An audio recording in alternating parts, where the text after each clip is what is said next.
Concern among U.S. officials continues to grow over what they're calling Russia's alarming military movements near its border with Ukraine.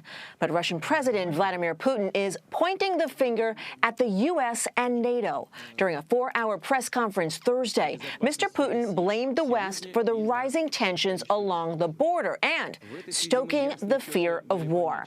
About 100,000 Russian troops, along with artillery and other hardware, are stationed along the country's shared border with Ukraine. U.S. officials say Russia could execute a full-scale invasion as early as January.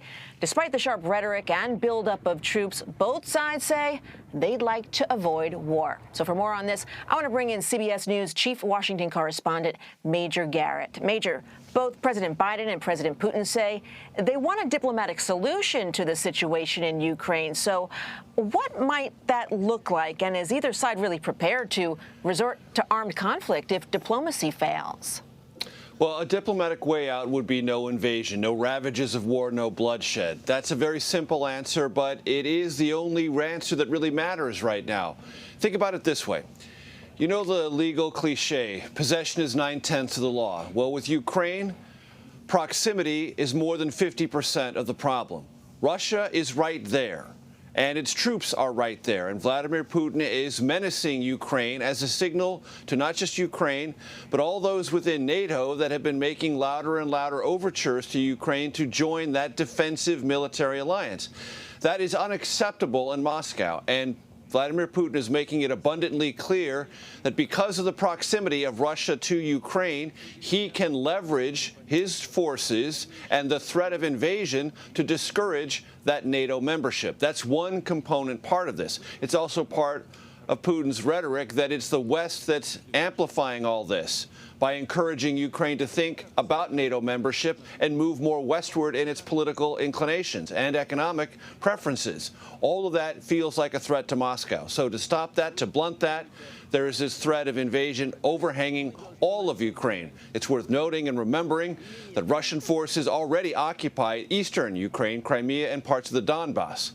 Anything that would envision a full-scale invasion of Ukraine would dramatically intensify not only the sense of armed conflict, the economic costs in Ukraine, the bloodshed. It would dramatically imperil Moscow's ability to, on the world stage, be regarded as anything less than an aggressor.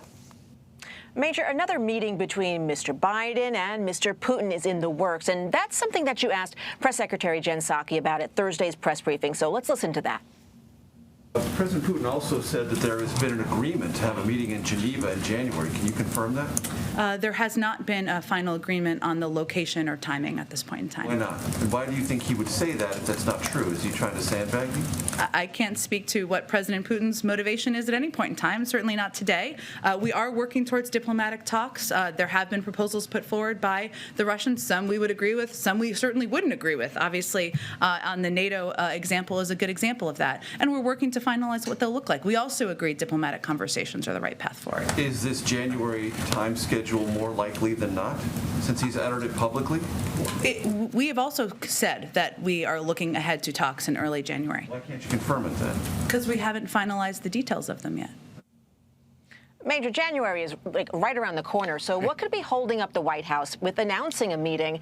And really, how far would a face-to-face meeting even go in relieving some of those tensions between the U.S. and Russia?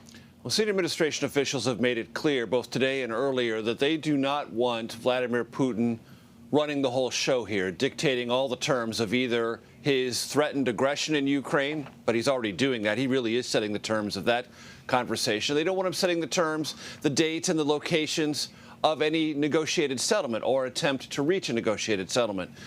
Now, Vladimir Putin announced this today for his own reasons, saying, like, I'm willing to do this, trying to put himself maybe, if not in the role of peacemaker, someone who's looking for a way to resolve this face-to-face.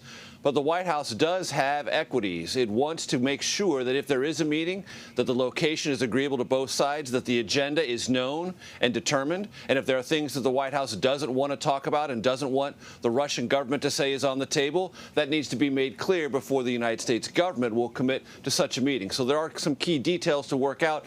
But the fact that Putin went out of his way to say he's willing to talk and meet face-to-face does two things, at least for his purposes. It keeps Russia at the center of the conversation. It's the one applying the leverage, applying the threats, and then moving toward diplomacy. And it also suggests to the administration that maybe Putin does want a way out of this. And if so, the United States wants to make sure that if it sits at that table, it resolves this matter, not continues it in a way that continues to place Putin as the one running the show and the United States merely responding. Got it.